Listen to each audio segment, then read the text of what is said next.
Nabi Syuaib alaihi salam. Alaihi salam. 15 Nabi Harun alaihi salam.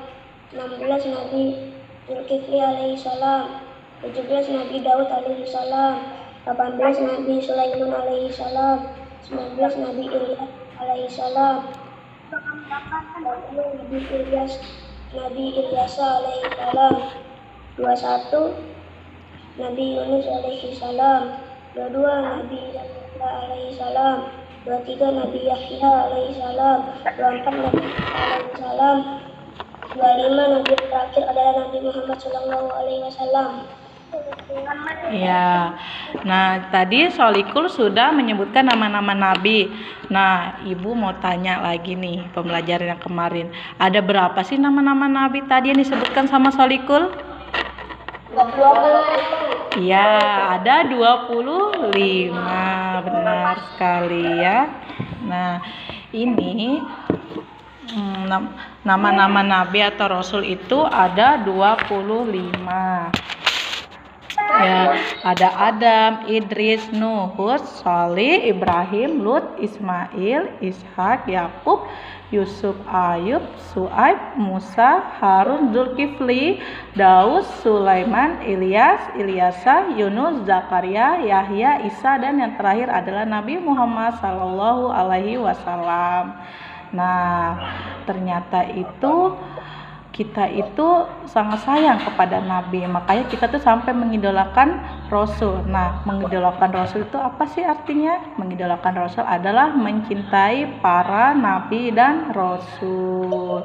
Ya, kenapa kita mencintainya? Agar kita nanti bisa masuk surga bersama dia, karena para Rasul adalah pilihan laki-laki, para Rasul adalah laki-laki pilihan Allah. Mereka wajib kita ketahui dan kita imani. Salah satu rukun iman adalah beriman kepada Rasul. Nah, Ibu mau tanya, rukun iman itu ada berapa sih? Ada 5, Bu. Rukun iman ada 6. Yang pertama iman kepada Allah. Ayo, ada yang bisa lanjutin nggak? Iman yang kedua? Iman kepada Al-Quran. Iman kepada kitab-kitab Allah. Kayaknya iman kepada malaikat dulu deh. Iman kepada malaikat Allah. Yang ketiga, iman kepada kitab-kitab Allah. Yang keempat, iman kepada siapa? Para Rasul ya. Jadi iman kepada Rasul adalah iman yang keberapa?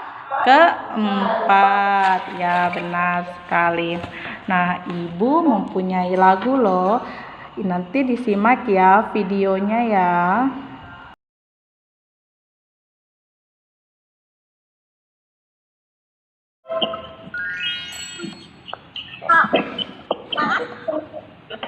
Bentar ya.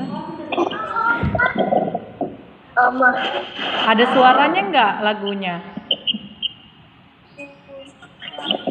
Berisik, Bu, berisik. Ya enggak. Ada suaranya enggak? Mengenal nama Nabi kita, sholawat diutamakan. Sahabat, ayo diingat, Nabi Adam sampai Muhammad. Allah muliakan Nabi, menjamin surga.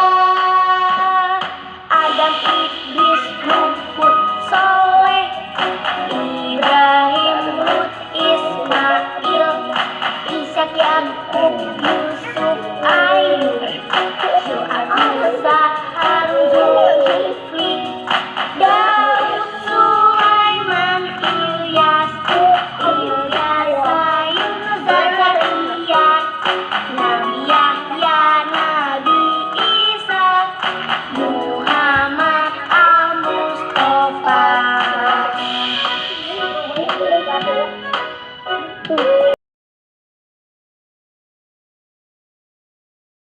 subtemanya adalah Rasul Allah idolaku, subtemanya adalah kisah Nabi Daud alaihissalam.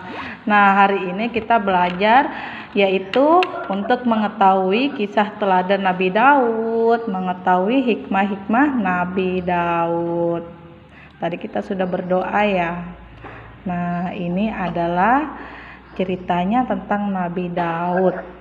Nah, Nabi Daud alaihissalam itu berasal dari Bani Israel yang biasa disebut Sibit Yahuda. Nah, Nabi Daud ternyata itu adalah seorang nabi dan rasul juga. Seorang nabi dan rasul Bani Israel, yaitu dari Sibit Yahuda. Nah, setelah itu ia merupakan keturunan Nabi yang ke-13 dari Nabi Ibrahim. Nah, pada waktu itu Nabi Daud itu hidup pada masa Raja Talut. Nah, Raja Talut adalah raja yang beriman. Nah, ada juga raja yang kafir loh. Raja yang kafir ialah Raja Talut. Saat Daud remaja akan terjadi peperangan ternyata di masanya Nabi Daud. Nah, ketika itu terjadi peperangan. Peperangannya adalah antara orang yang beriman dan orang yang kafir. Orang yang beriman tadi itu adalah Talut, kalau orang yang kafir adalah Jalut. Nah, antara Raja Talut yang beriman dan Raja Jalut yang kafir. Nah, itu adalah peperangan yang terjadi di masanya Nabi Daud. Ada siapa saja tadi? Ada Raja Talut dan Raja Jalut. Ibu mau tanya, Raja Talut itu beriman atau kafir? Ayo. Raja Talut itu beriman atau kafir? Beriman. Ya, beriman. Yang kafir itu raja siapa? Jalut. Ya, Raja Jalut, benar sekali. Nah, setelah itu terjadilah peperangan. Raja Talut berada di tengah Bani Israel. Nah, Raja Talut itu ternyata mempunyai tentara. Mempunyai prajuritnya ada 70.000 orang sebagai prajuritnya, termasuk Nabi Daud alaihissalam. Nah, di tengah-tengah perjalanan tiba-tiba ada di tengah-tengah perjalanan dengan udara gurun yang kering dan panas. Ternyata mereka itu kehausan sekali mereka itu. Sampai prajurit bilang gini, saya kehausan dan kehabisan bekal. Kayak apa ini nanti kalau saya haus, saya lapar, bisa nggak berperang? Kalau perut kita lapar dan dahaga kita haus, bisa nggak ikut berperang? Ibu tanya, di saat kita lapar dan haus, itu bisa ikut perang nggak? Iya, kita nggak akan punya tenaga jika kita lapar dan haus. Tetapi di tengah perjalanan itu, namanya di Mekah sana ya, di Mesir sana itu, di sana itu gurun pasir ya, pasti susah sekali ada air di sana. Nah, kebetulan mereka ini malah nggak ada air, mulai habis sudah airnya, mulai habis sudah bekalnya. Jadi itu mereka bingung. Jadi itu mereka berjalan terus sampai mereka mendapatkan air. Mereka tuh sambil di perjalanan untuk memulai peperangan, mereka mencari air juga ternyata, agar mereka itu ada tenaga untuk mengikuti perang Raja Jalut yang kafir. Nah, jadinya tuh ini ternyata tuh dapat air ada di tepi sungai. Jadi kata Raja Talut, kita istirahat dulu ya di tepian sungai ya. Kita minum secukupnya, jangan berlebihan agar nanti kita bisa membawa itu air ke tempat perang di perjalanan selanjutnya, agar kita itu tidak kehabisan air lagi di tengah perjalanan. Tetapi ada yang tetapi mereka itu lupa dengan janjinya dengan Raja Talut. Padahal mereka sudah berjanji, iya kami mau hemat-hemat air agar semua kedapatan air. Tapi mereka lupa akan janjinya itu. Mereka malahan ada yang berendam, ada yang minum banyak dia minum itu. Karena mungkin saking kehausan ya. Jadi itu mereka lupa diri. Tetapi ada juga yang enggak, ada juga yang teguh dengan pendiriannya, yaitu dengan minum sedikit yang diperintahkan dengan Raja Talut.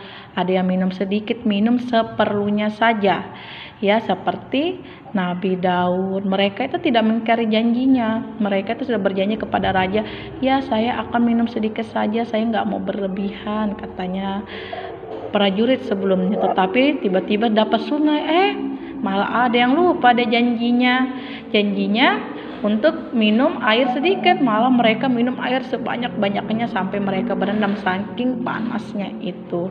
Tetapi tidak semua seperti itu, ada juga yang masih teguh pendiriannya, yaitu tetap minum sedikit, minum seperlunya saja, termasuk Nabi Daud. Nah, Raja Talut setelah minum itu tadi, setelah istirahat, Raja Talut melanjutkan peperangan. Nah, lanjutkan peperangan.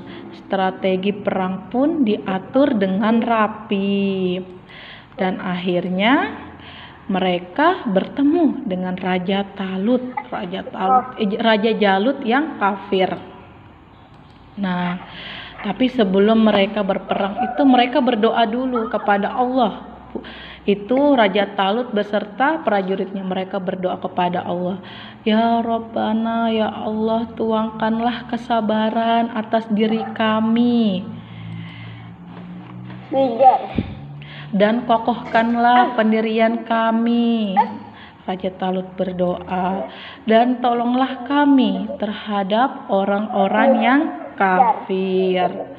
Dan terjadilah peperangan itu, dan ternyata banyak korban berjatuhan dari pihak Raja Jalut. Ternyata banyak yang berjatuhan dari pihak orang kafir, karena Raja Talut sebelum dia berperang, dia itu berdoa dulu kepada Allah supaya peperangannya dia dimenang dalam peperangan tersebut dan bisa melawan orang kafir. Ternyata Allah mengabulkan doanya Raja Talut, dan ternyata yang banyak korban berjatuhan itu adalah dari pihak yang kafir, yaitu adalah pihak dari Raja Jalut. Setelah itu Raja Jalut marah sekali kepada Raja Talut. Karena apa? Karena banyak anak buahnya, banyak prajuritnya Raja Jalut itu yang mati. Jadi itu Raja Jalut itu marah sekali. Dia maju, dia menantang tentara Raja Talut. Hai Raja Talut, hai prajurit-prajuritnya Raja Talut, siapa yang berani melawan Saya? Nah, katanya Raja Jalut. Tapi mereka nggak ada yang berani. Karena kenapa? Raja Jalut itu tinggi besar.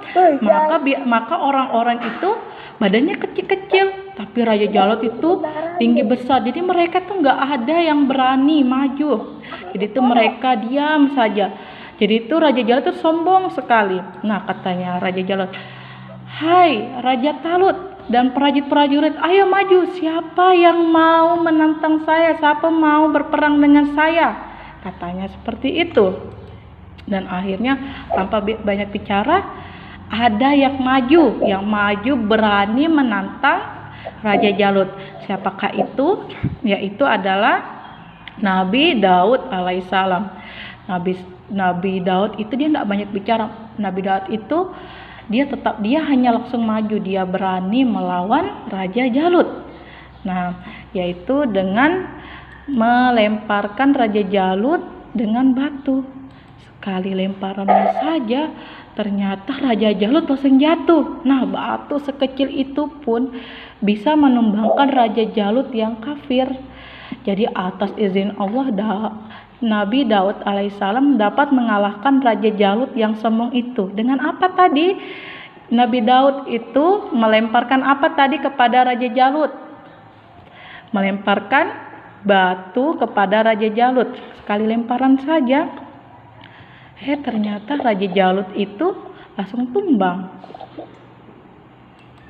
Setelah itu, setelah peperangan, akhirnya Yang memenangkan peperangan tersebut adalah Raja Talut yang beriman. Jadi yang orang-orang kafir sudah tidak ada. Orang-orang kafir sudah meninggal akibat peperangan tadi. Dan Raja Jalut tadi meninggal di tangannya siapa, yo?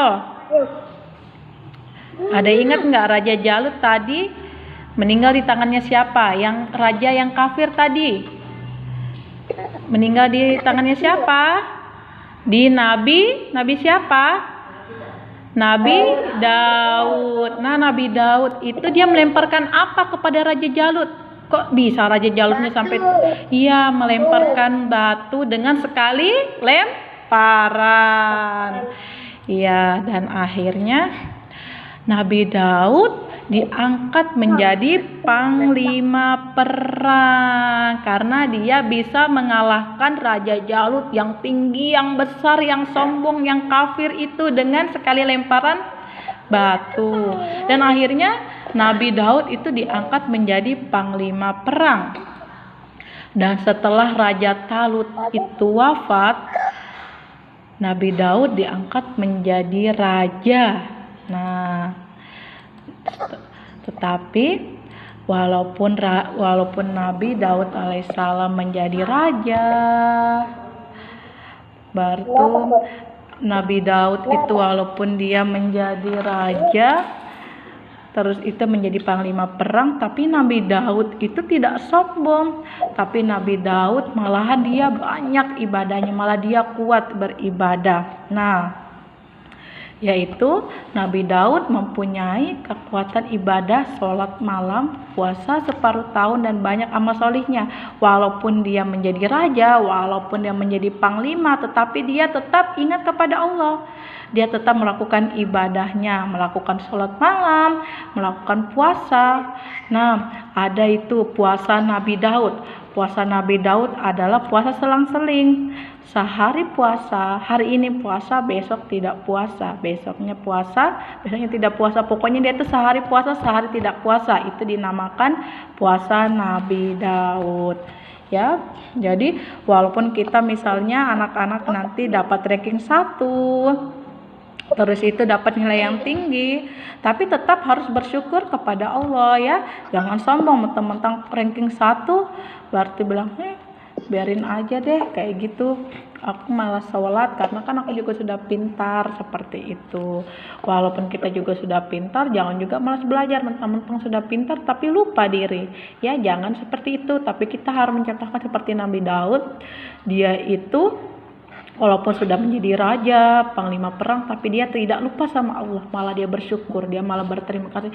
Ya Allah, terima kasih ya Allah, katanya seperti itu.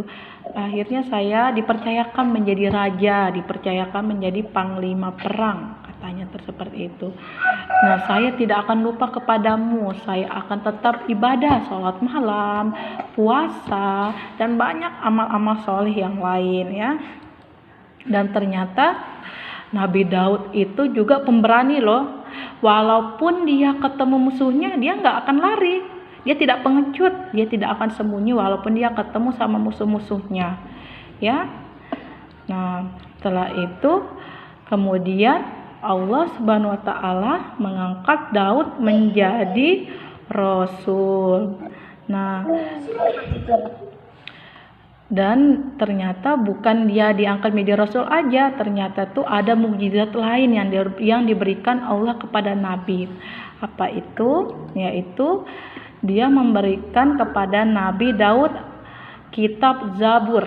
Ingat, kitab Zabur itu adalah kitab yang diturunkan oleh Allah kepada siapa? Kepada Nabi Daud. Ingat ya, kitab Zabur itu diturunkan Allah kepada Nabi siapa? Daud. Iya, kepada Nabi Daud. Kitabnya itu kitab apa? Kitab Zabur ya, yaitu kitab Zabur. Nah, ternyata itu Nabi Daud itu dia mempunyai keistimewaan lain loh. Dia bukan diangkat menjadi nabi dan rasul aja, bukan diangkat menjadi raja dan perang. Ternyata itu Nabi Daud itu mempunyai suara yang sangat merdu, sampai burung-burung pun itu ikut